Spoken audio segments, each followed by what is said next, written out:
Hi all, Owen Bickford here. Thanks for tuning in to this season's final episode. We'll be talking to Todd Resudek in just a moment, but before we get started, I wanted to let you know that this is the last week to take our audience survey. Go to smr.tl/survey to give us your feedback as well as suggestions for Season 8. So far, we've heard from our audience members saying that they think a good Season 8 theme would be Elixir at scale, or Elixir code patterns, or maybe Elixir internals. What do you think? Tell us more at smr.tl/survey. It's open until Thursday, February 10th, and you can also find the link in the show notes. Okay, now here's the show.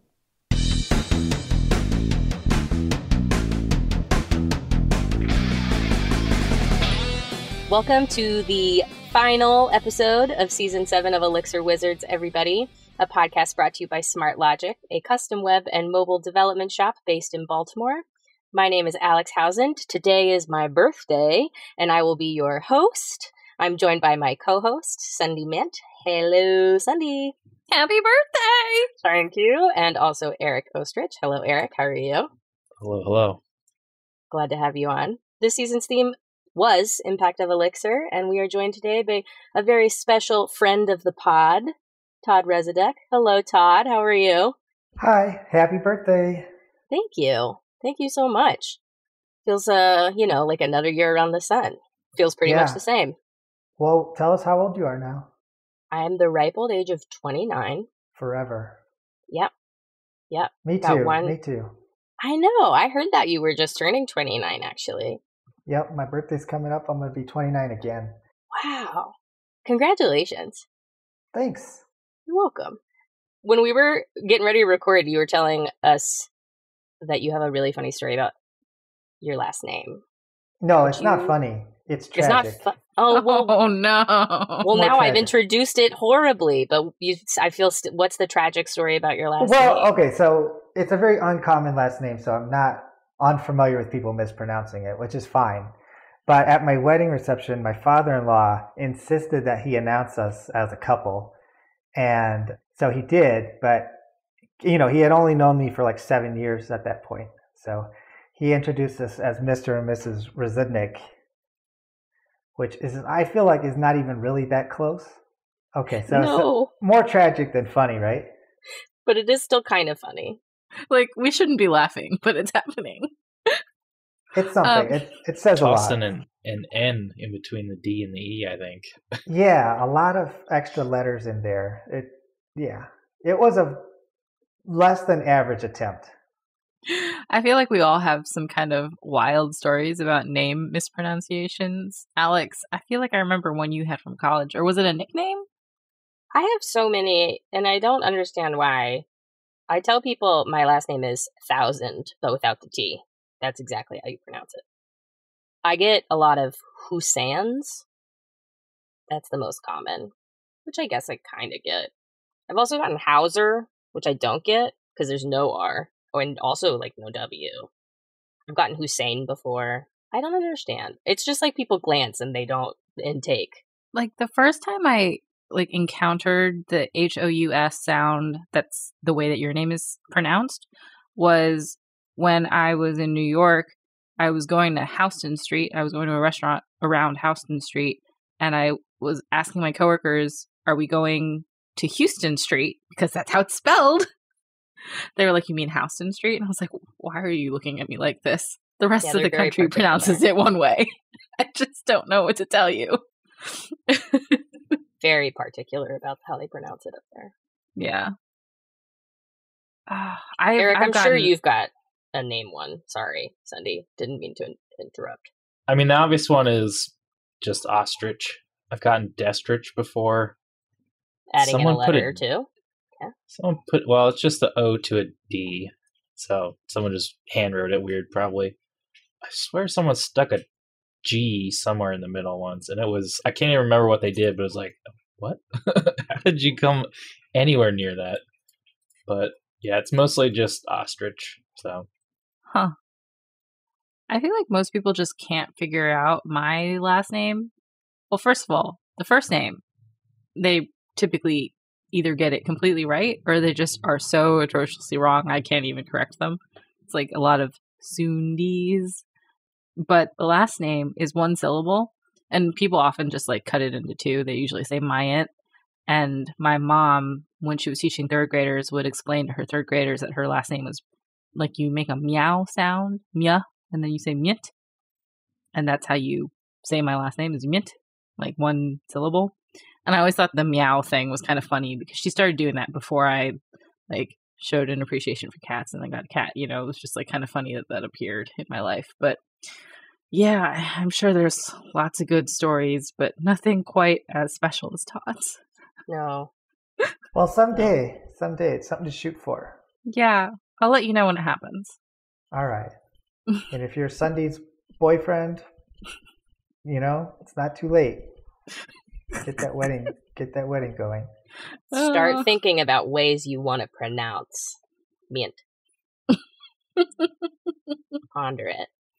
Well, besides our last names and people continuously mispronouncing them, Todd, what's new with you? Oh, gosh. So much and so little. It's COVID times.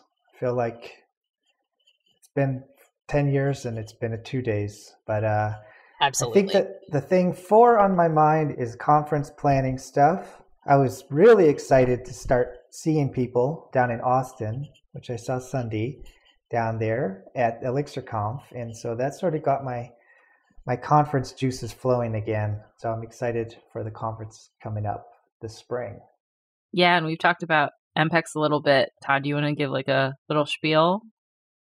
I'd love to. So EMPEX, hopefully some people have already been to an EMPEX or have at least heard of it before. But EMPEX was started in New York in 2017, I think was the first one.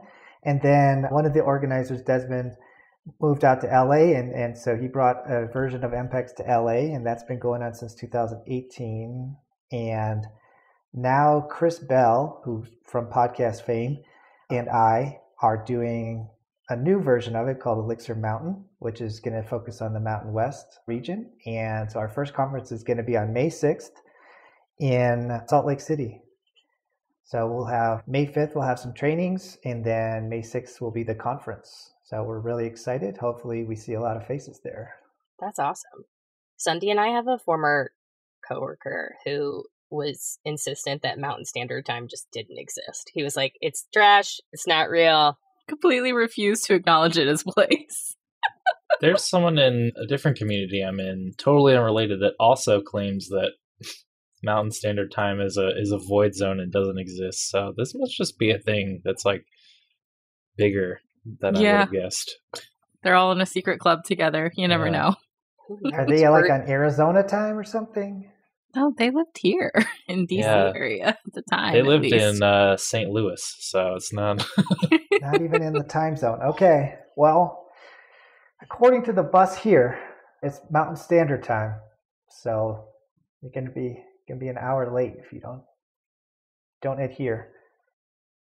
I will say that has been messing me up.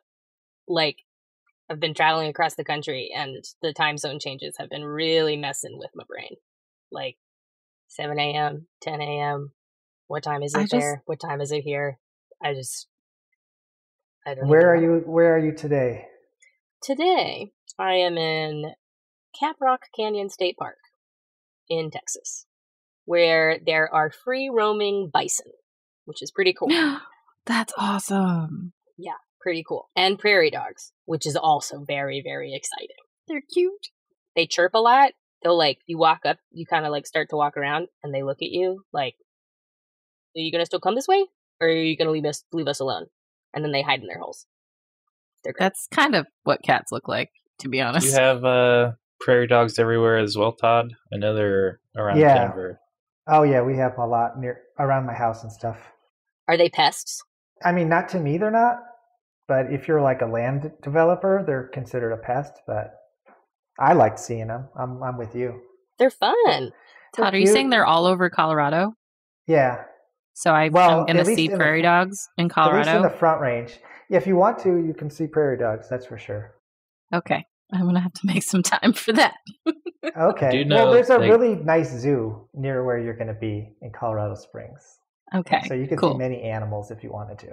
All right. Well, if my flight gets delayed or canceled out of said tiny airport, I will make sure to go to the zoo. So, Todd, you're in Colorado. EMPEX is going to be in Salt Lake City.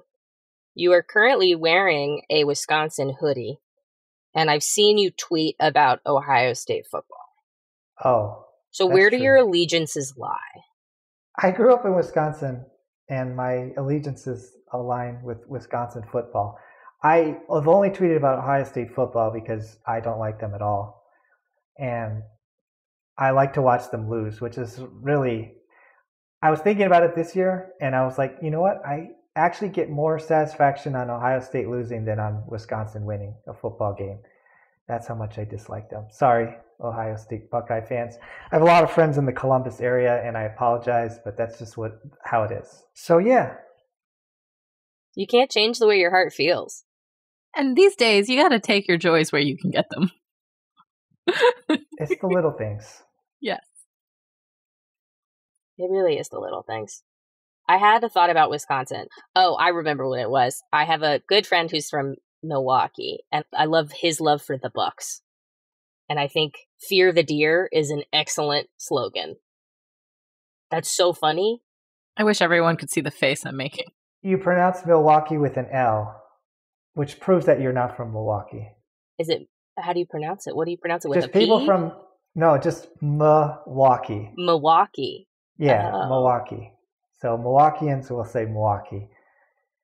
Milwaukee is somebody that's not from Milwaukee. I'm a foreigner. I mean, I'm from Clemson, South Carolina, which has no P in it, but I know you're not from there if you say Clemson. Oh, it's Clemson? Oh, yeah. You have to add in the silent P, otherwise people are going to be like, you're not from here. Who are you? I always think it's cute when people call this area Washington, and I'm like, no, that's the state. We're DC. That is very common. That is our only tell, I feel like. Wait, what? Yeah, a lot of people call this, like, the capital. They'll call it Washington, because that's how they say it in the shows and stuff. Like, they're walking to Capitol Hill, they're going to the White House. They're like, hey, yeah, we're heading back to Washington. And I'm like, no, DC. Really? Okay. Count me in, like Mr. Smith goes to Washington. I always thought Washington was the city, and Washington State, you have to say Washington State. Yeah, I'd probably still say there. Washington State, but I'd more likely hear somebody say Washington and assume the West Coast. Interesting. Yeah, I'm like pondering my own things now. What do I say? I don't even know. Eric, you have any indie gotchas? The only thing that, well, I guess there's a few, there's like Brazil, Indiana, but you say it Brazil. I love that. And the only other thing I can think of outside of a few other towns like that is like the Midwesterner need to stick an S on the end of store names. So it's not... Kroger's. We go to Kroger's. I relate to that so much. My mom, Best Buys. Always Best Buys. Yeah, you gotta go to Myers, Joann's. Wow. Yeah. I love Best Buys is pretty great. Yeah. I'm gonna go to Best Buys. That's cute. I like it. That is really We have cute. a city called Rio in Wisconsin. It's spelled like Rio. Same sort of thing as Brazil. And in Colorado, we have a town called Louisville that looks like Louisville. But that's and it's pronounced giveaway. Louisville. Oh, no. Man, Louisville, people yeah. wonder why some people have a hard time learning English. And it's like, well, we're doing this. There's a Versailles, Kentucky. Like, we're not making it easy. Oh, no. I knew a game store owner that was from Kentucky, and he tried to convince all of us that you said Lowe's as Laurels. I was like, I'm not buying this. I've never, like, that is, like, you're doing some weird tongue twisting to make that come out. Next time we're all together at, like, a conference, like, at, say, EMPEX, we've got to ask everyone about their little isms with their place, because this is just enlightening. I've never been to Salt Lake City, so maybe it's the time. It's a really pretty place. It's a good time of year to go there, too, in the spring. That's what I heard. Yeah. We had thought about on our journey back from California stopping in Colorado, and then we were like, snow, and then there was fires, and then there was more snow. So we didn't do that. Song of Ice and Fire. You're just living that Game of Thrones life out there in Colorado, Todd. Oh no. But yes, Todd, the sentiment of seeing people again is exciting. I do hope that folks who get out to EMPEX get to chat with you and see what's new and enjoy all the good talks. Do you have a lot of talks lined up? The CFP is still open until March 6th, so I would encourage the listeners to think about talk ideas and submit them. So we do have some, but I think traditionally in a event world, everybody's going to send them in the last week. So I'm sort of expecting 90% of them to come in the last 2 days. As per tradition. Right. Yeah. Same with ticket sales. All Yes. of them will come in 2 days beforehand. It is funny how that just like becomes a thing of life. It's like, when are you going to write your term paper? The night before. Yeah, you never know. I mean, you could die any day. You don't want to have wasted 4 hours of your short life writing a term paper that you never had to turn in. This kind of reminds me, well, not that part, Tom, but the part about just like how we know that there's these formulas. Whenever I was hosting meetups in person, I used that formula of like, take the number of people who signed up, divide it by whoever said yes, and then like subtract, like basically 60% of your RSVPs would actually come, and that's how much pizza you buy. Like 2 slices per the 60%. There was like a whole formula. I think I actually know someone who turned it into an actual calculator, like a React app or something. You could plan a wedding like that too. Oh no. Mm-hmm. Oh no. Sorry, we're talking about weddings. Is anybody getting married here? I don't think so. Eminently? No? Why? Okay. Do you have something for us? I just wanted to make sure it wasn't like a tough subject that we walked into. Oh. Like you were Hope talking not. about planning a wedding, Alex, and No. we talked earlier about Sunday's boyfriend. But I did see a great TikTok about the exact thing Sunday was talking about recently, about a hack to pay less for your wedding, where it was just like, don't send the head count of the amount of RSVPs, because the amount of the invitations, because not that many people will RSVP yes. Yeah. I thought that's Or smart. something. Something like yeah. I mean, I really didn't think it applied to weddings, but definitely for meetups. Whenever we go back in person to things, although I don't know about meetups going back in person, but I don't know. Like the Elixir meetup community space has been really cool in that we've all been joining each other's meetups all across the globe, basically. I think consistently at the DC Elixir meetup, it's become a thing where I'm like, all right, who's the farthest away? Who's winning today? And it's almost always somebody on the other side of the globe. I think last time it was Japan. So that was kind of cool. Somebody really wanted to listen to the talk, and they got up at 8 a.m. to attend. Mind blown, you know? At least it was 8 a.m. That's not like terrible. Yeah. Yeah, I feel like there's some people in Central Europe that are like up at ungodly hours sometimes for these North American meetups. Jonathan well, definitely is, because he just doesn't sleep. We talked to Jonathan this season, and I think one of the things, like, yes, live book, amazing. He blew us away with that, and then blew us away with the fact that he always goes to bed super late, like 4 a.m., 5 a.m. We kind of attributed it to college student life, but I feel like that's probably just like a natural habitat situation. Okay. Well, he's keeping American hours, I guess. So It's probably a little later than American hours. Yeah, okay.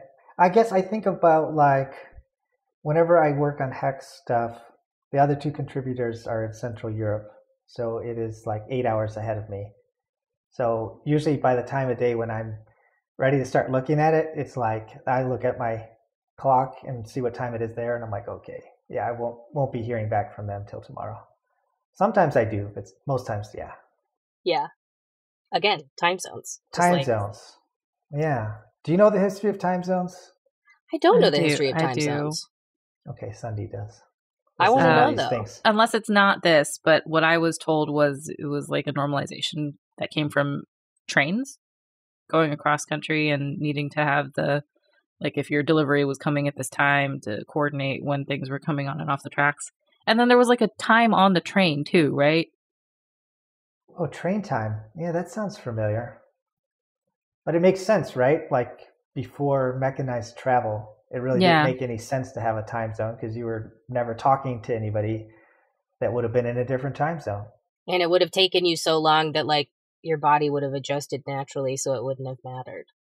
I'll see if I can find the video on this, and if I can, I'll link it in the show notes. But I worked at a travel startup that unfortunately no longer exists, and we did lunch and learns, and this one was like sort of a pre-recorded lunch and learn / maybe just promo material, I'm not sure. But they did the whole history of time zones and like the train thing. And I remember watching it just sort of like not as onboarding, but kind of like in my first few weeks. So it was a while ago. And I remember being fascinated and then not really understanding that I was about to really launch myself into time zone programming math because I worked for a travel company.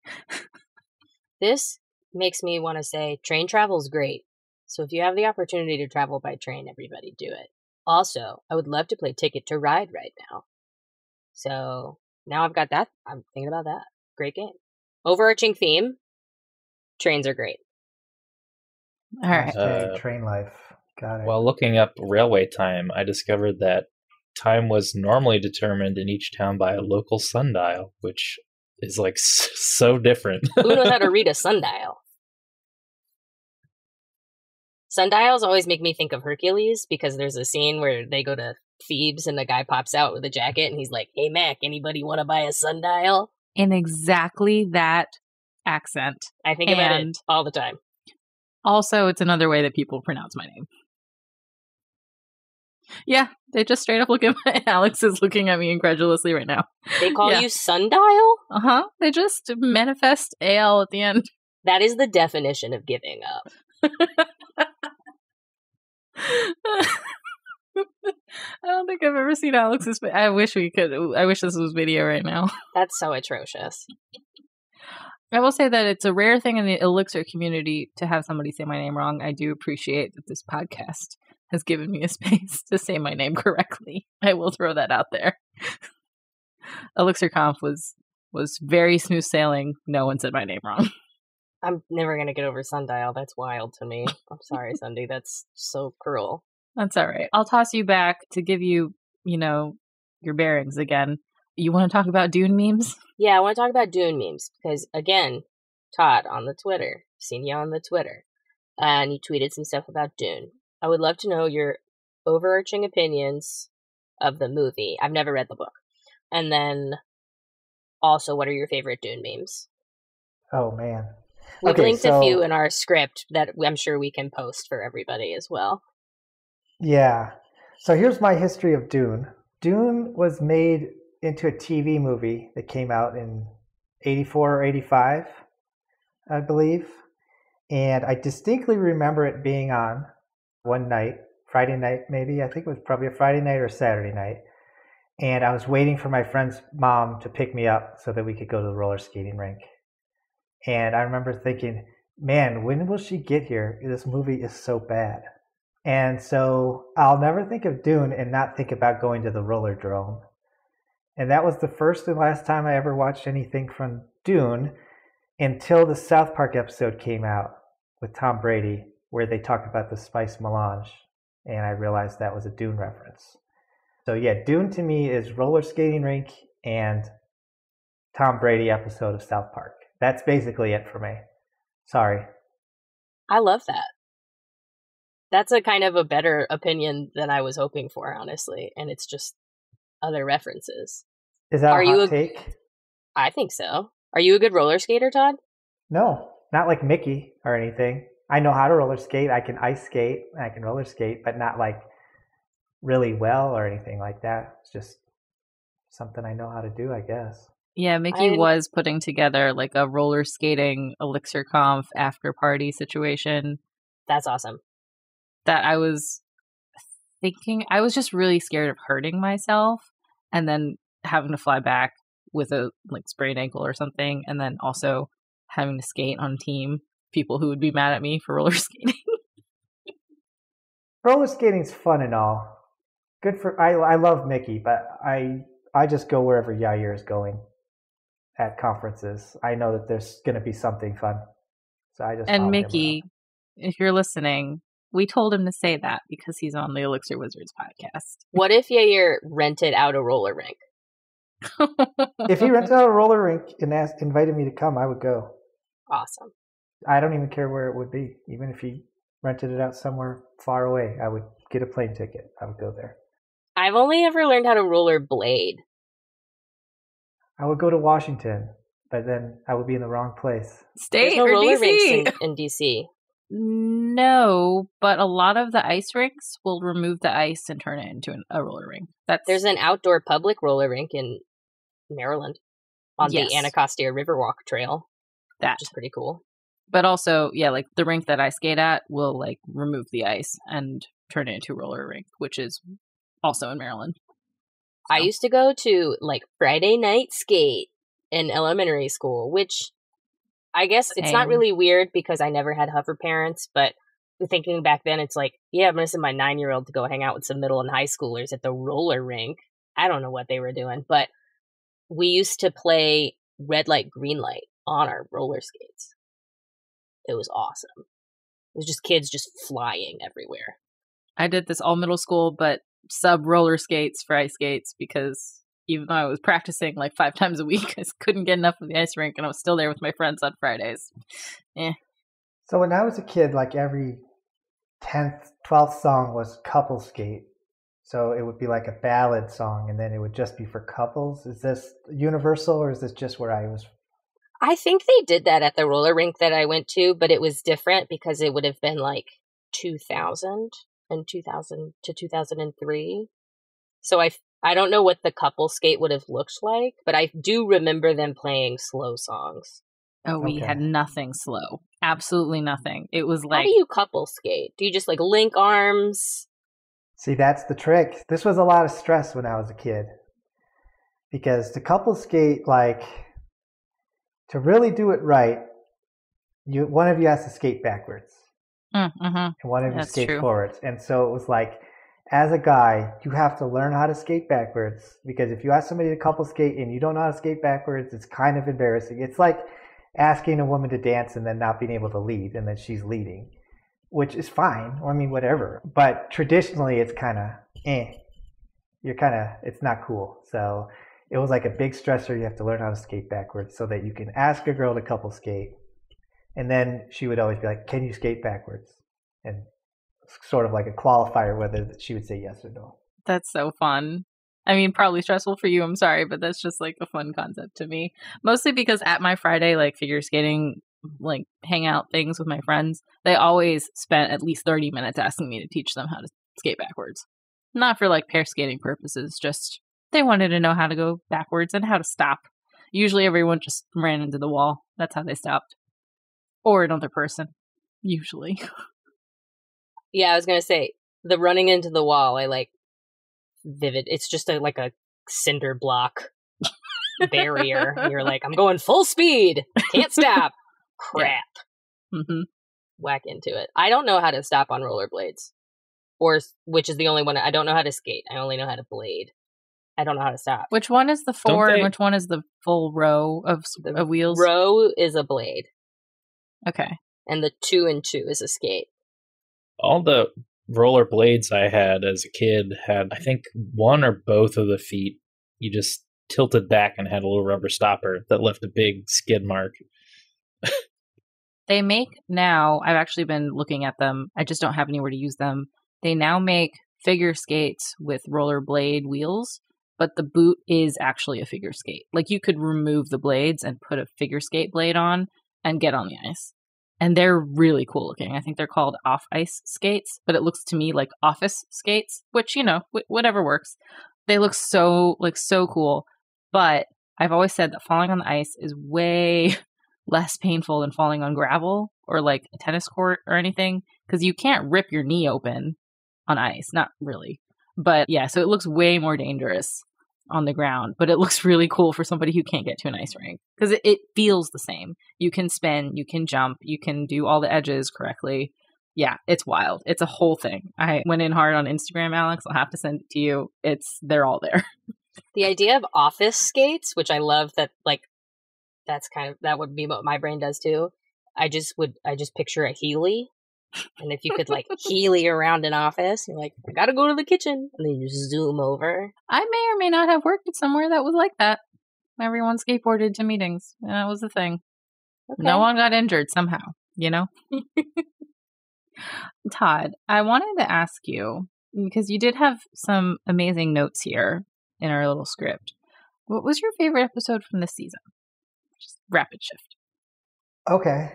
Well, my favorite was the first Brooklyn until I heard the second Brooklyn. We did have two Brooklyns this season. Yeah. So, well, they're both Canadian, I guess. Myers, Brooklyn Myers, and Brooklyn Zelenka. Yeah. So Brooklyn Zelenka is like one of my favorite humans. And I would watch her talk about just about anything. She's just so smart, and she has, I don't know, I feel like her perspective, she looks at things from such a different angle. Like if anybody's ever seen her talks, you look at how well designed her slides are, and you're like, oh my God, these are like the most amazingly designed slides. And so she designs all of that stuff. So she has that kind of brain that can be really artistic. And then I feel like she looks at math, like these mathy sort of things, through that same lens that most people just can't work both sides of their brains so well. So I just really admire her for that. But I also like Brooklyn, the other Brooklyn from teaching Elixir. I think what he's doing is really, really cool. I like kind of like the candidness of how he's sort of learning in public. How did you learn Elixir, Todd? Like, how did you find it? I don't know how I originally found it. That's a good question.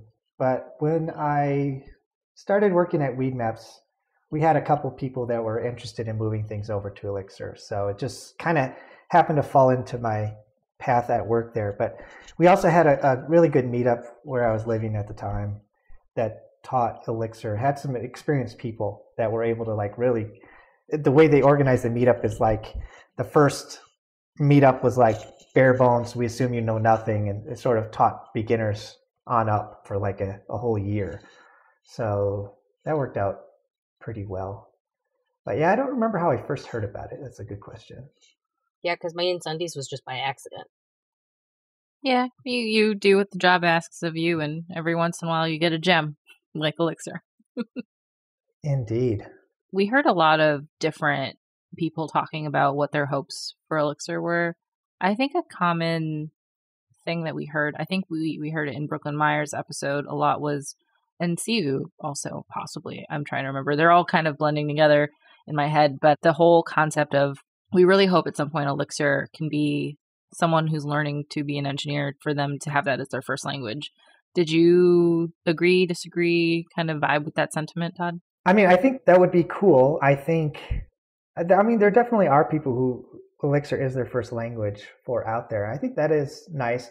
I think there's benefits of coming from other languages as well, though. I think it's important to have a good perspective on things, to know how other languages do things in order to sort of appreciate the differences as well. So I'm not so concerned about how people get to where they're going as much as anything about just that they get there. So yeah, I think it's nice to have resources for that, but I would say realistically, there's probably a lot more TypeScript jobs than there are Elixir jobs. So if you're somebody who's like looking to get into the programming space and, professionally at least, studying Elixir might be fun, but I'd probably study another language along with it just as a backup plan. There's a lot more Elixir jobs this year than there were last year, and a lot more than the year before that. But I feel like if you know TypeScript, there's probably a lot more opportunities there. So if that's the case, what would your biggest hope for the future of Elixir be? Yeah, I mean, I would like to bring people in from different communities and new people in general that are just interested in programming. And I think like what Bruce Tate is doing with Groxio and what Brooklyn's doing, and then there's a bunch of content on YouTube and stuff. I think that's really great to bring new people in. I think one thing that's been really cool about the Elixir community is the diversity and just kind of how welcoming everybody is. And maybe it's because it's kind of a small community still, but I feel like there's other small communities. I won't mention any specific like names, but they're sort of seen as maybe not as beginner friendly, and the maintainers aren't necessarily as polite, and their goals aren't made as obvious as Elixir is. And so I think that if we keep that up, then we'll keep getting more diverse people from other backgrounds, people that have maybe thought that they were going to quit programming because the community they were in was so toxic, that find a home in Elixir. And I think there's other languages that are really welcoming too. I think Rust is probably a good example of that as well, of a small kind of a niche community. What? The crab is so cute. The crab. Okay. I'm trying to do a crab. Oh, I guess I am making a "you're talking too much" sound or face with my hands, but I'm trying to imitate a crab. That's how I interpreted it, Cindy. It was sorry. Microaggressions. But yeah, I hope we can keep having like fun events, and like our online meetups have been great because there's been people from like every country known to man so far, like that have joined us, and so that feels good about it. So hopefully more people will make it their second or third programming language and kind of make it the one that feels like home to them. I love that. All of it, first off, but I do love that, and talking about like one of the special things about the language is the community and how welcoming it is. And Sunday trying to do the crab, and you thought she was essentially telling you to be quiet. Like what a great like ironic moment happening. I feel like I do this a lot where I'm like trying to do one thing and people just totally take it in another direction, and I'm just being silly. And they're like, "Why are you being rude?" I'm like, I'm sorry. Story of my life. Oh no, I'm a little red right now. Yikes. Same, but it's because I'm in the car. Yeah. So, yeah. You're definitely not red, Alex. You're one of Thank the you. most pale outdoor people I've ever seen. Thank you. It's because it's not the summertime.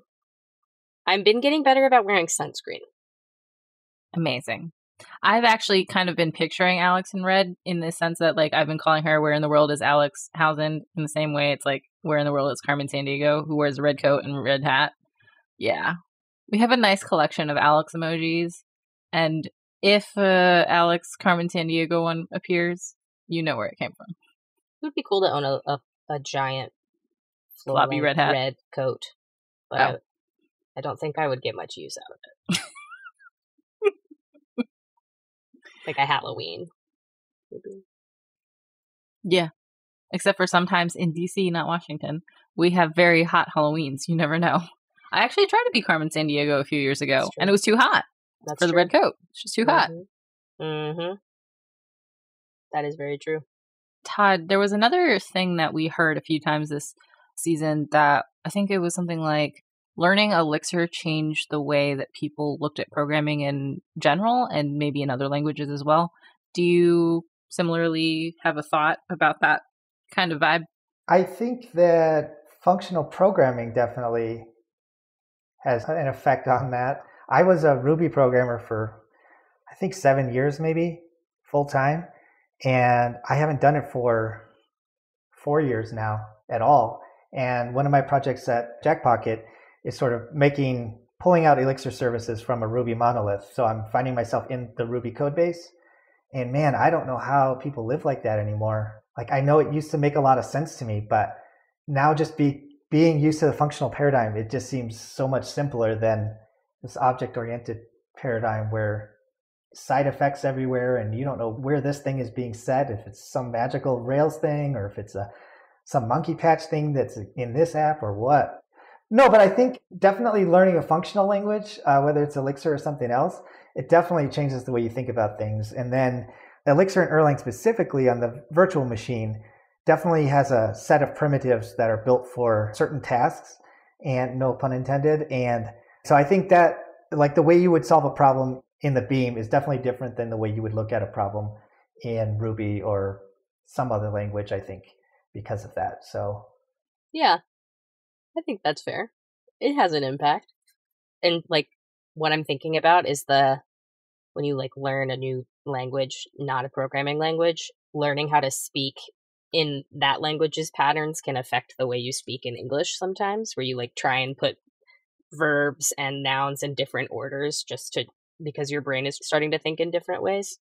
Yeah, I've definitely seen some examples of people programming what I call Elixir on Rails, which is like I'm a Rails programmer and I'm going to start using Elixir, but then you see all these patterns that are like you're reaching for things that exist in MRI that don't exist in Elixir, and you're not reaching for the things that exist in the Beam because of that. And what I think is natural, like that's the natural progression of things, but hopefully you move beyond that at some point.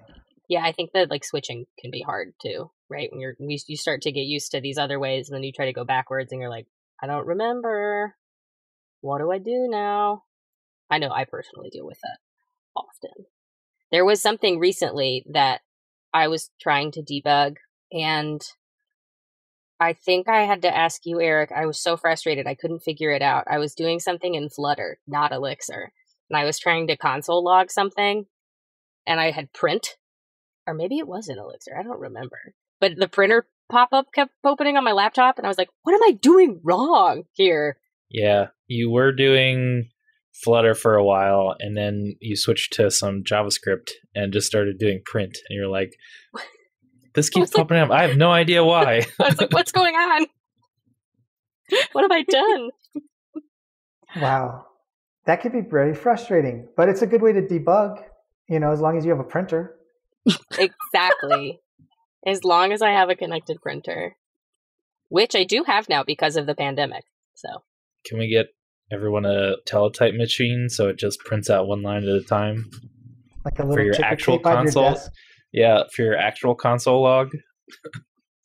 Dot Yes. matrix. Absolutely. Absolutely can do that. Gotta tear off the side. I know the overarching theme of the season was impact of Elixir. Todd, do you have a personal impact that Elixir has had on you? Besides like working and having a job and things like that. Yeah, I think that, I hate to come back to the community thing, but the community made a big difference to me. So I've been able to meet a lot of cool people like Yair and you people, and like do things like organize this conference and everything. And I think that's pretty cool, and get involved in the open source side of the community as well with Hex stuff and Elixir stuff. So I think, it's made my programming life a lot happier, made me feel like, yeah, part of a community instead of just somebody that does this. Yeah, it's an interesting, and we talked about this, I think, in our season premiere about like, you can have a job and do the things that you do for your job, and then you can have a career and do things that work towards your greater career goals, and how kind of at the side of that or tangentially there is potentially a community involved with what you are doing. It doesn't necessarily mean like just because you have a job you're in a community, or just because you have a job you have a career path. We kind of talked about the dynamics of that, and I at least feel like our community involvement recently or just in general has given me at least a sense of purpose for all three of those things, which is nice, which I hope a lot of people in the Elixir community get for themselves as well. Community wise, I know that I see this note here, Todd, you had for one of your biggest hopes for Elixir being more ad hoc toucan parties. I'm all for it. Hit me up anytime. Instant toucan party. Yeah, that was a great example, I think, of, I don't know who started that. Was that Quinn or Dave? That It was started Quinn the and idea? Dave who wanted to just hang out. They just wanted to have a chat, and we all butted in and said, all right, how about you chat with everyone in the Elixir community everywhere? Yeah, and you turned it into a whole thing. And then, I don't know, how many people showed up? Like 50? 40 something, yeah. Yeah, and that was on one day, pretty much one day's notice. 24 hours of planning. Yeah, so I think that was awesome. And it was really cool to see. It's always cool to have an excuse to talk to those people, because especially nowadays, we're all spread out. Even people that work together aren't necessarily in the same office or same city anymore. Same country. Or country. So yeah, it's nice to have a good excuse to get together and bounce around. And I've met a few cool people this year on Toucan that who knows if I would have ever met otherwise.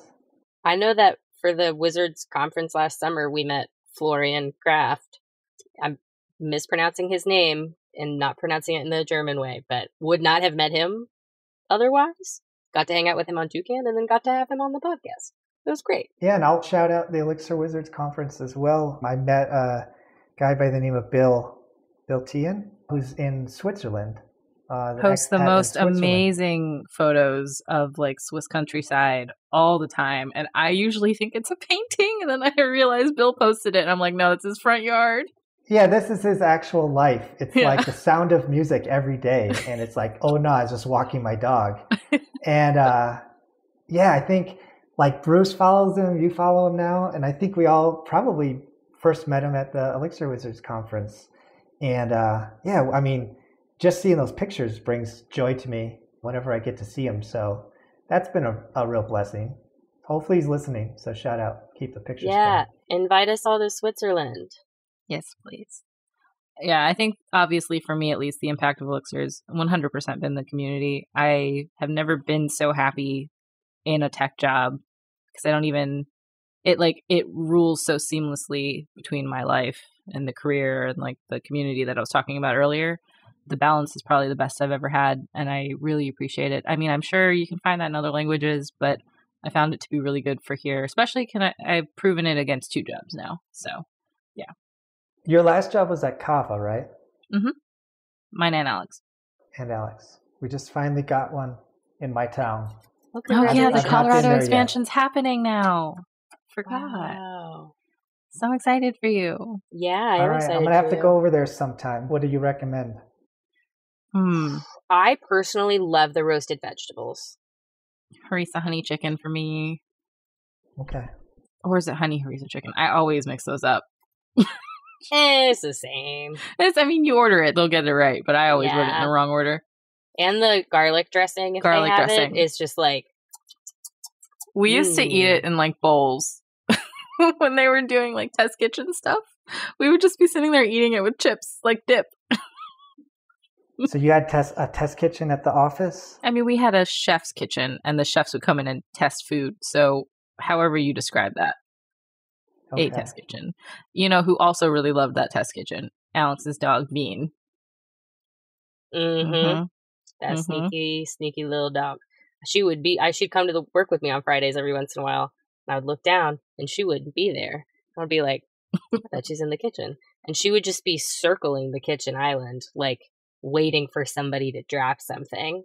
Every once in a while, there would be days where they would be, like, testing out a new meatball recipe. And Bean was just like, yeah, I'm going to get to eat meatballs. Yeah.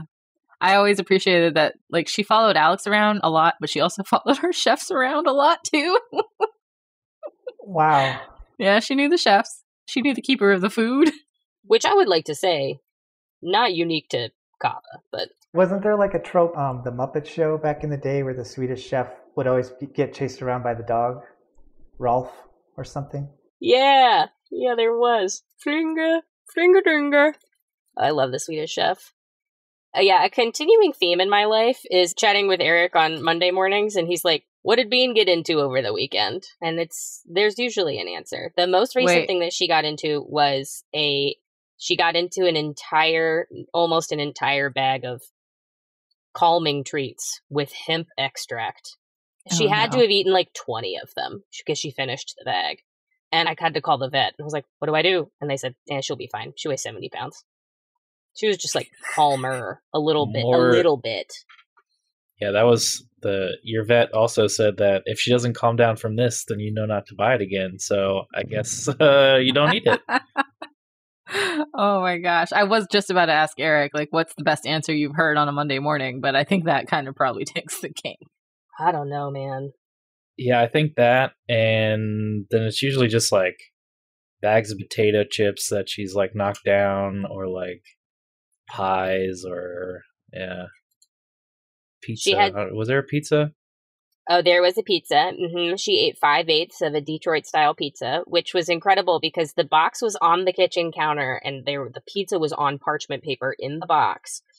The box was undisturbed. She had managed to pull the pizza and the parchment paper out of the box and ate the pizza on the floor, box again still on the counter. Did it silently. A ninja, that one. She's horrible, but I do love her very much. For anyone who was at ElixirConf and got to stop by the Smart Logic table, This would be the dog sticker that we were handing out along with our rooster and our cat sticker, but the dog is Bean, the invincible Bean who eats everything. Okay, my kids like that one. She's a cutie. She also just recently celebrated her birthday. She turned 4 years old. Mm-hmm.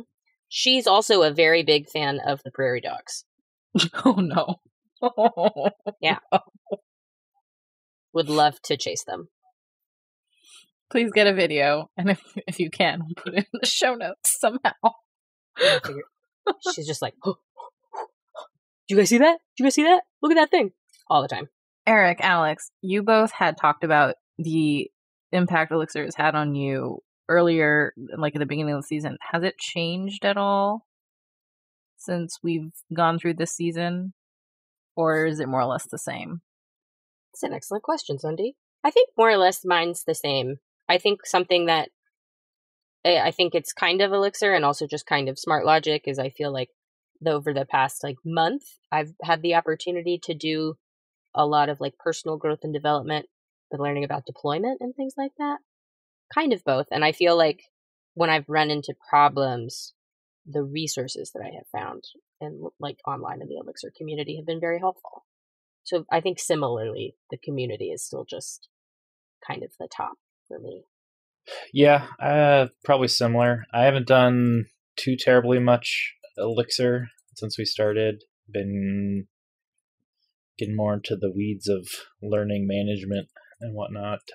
So, yeah, Elixir specific things has been put on hold, but I'm still in small different Elixir communities and whatnot. And so, yeah. Cool. Todd, any other final thoughts on the impact that Elixir's had on you or the community or anything along those lines? I don't think I have anything else to add. Except to submit your talks, right? For your conference.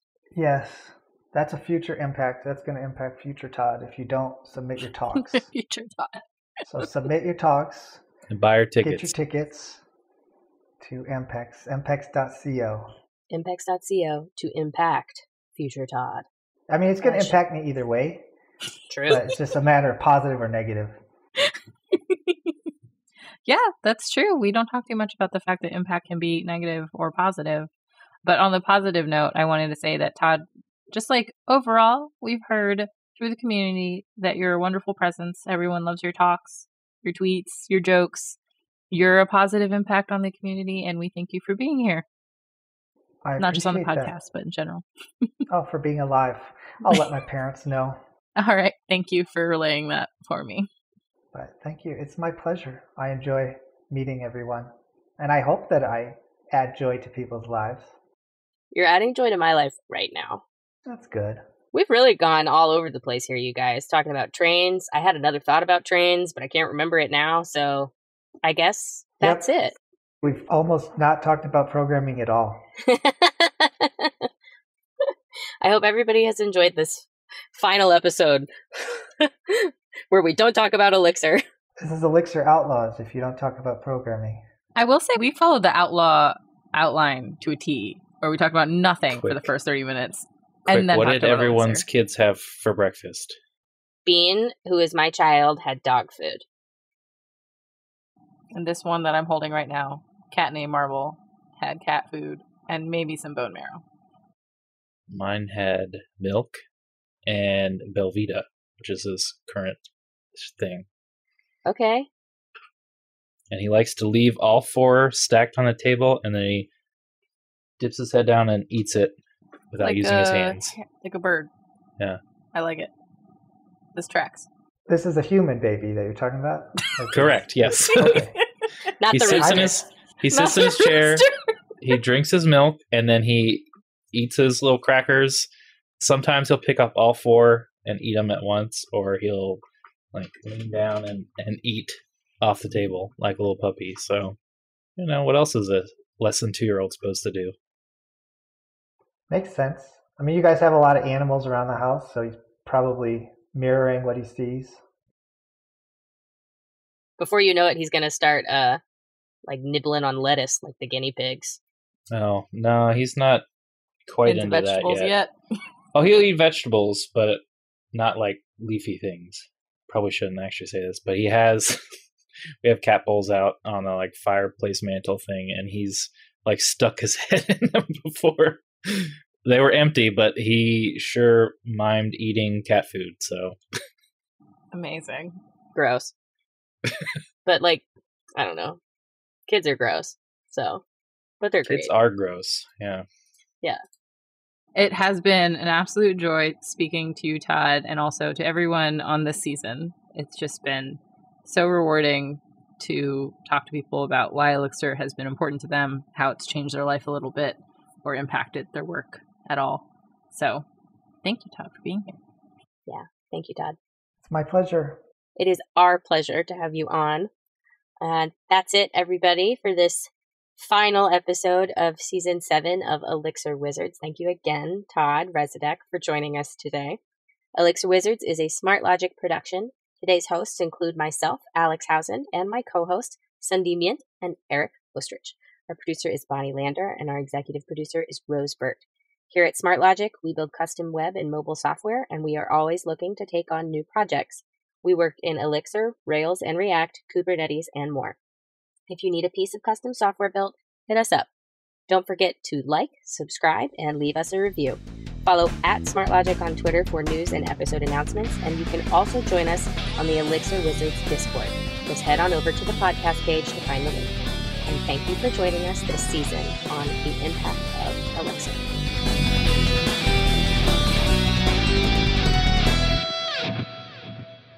Thank you for listening to Season 7 of Elixir Wizards. I want to thank all of our listeners for their support. We love making this podcast, and your feedback is very important to us. If you haven't done so yet, head to smr.tl/survey. You can also find the link in our show notes. The portal will be open through Thursday, February 10th, so leave us your feedback today. Thanks for listening.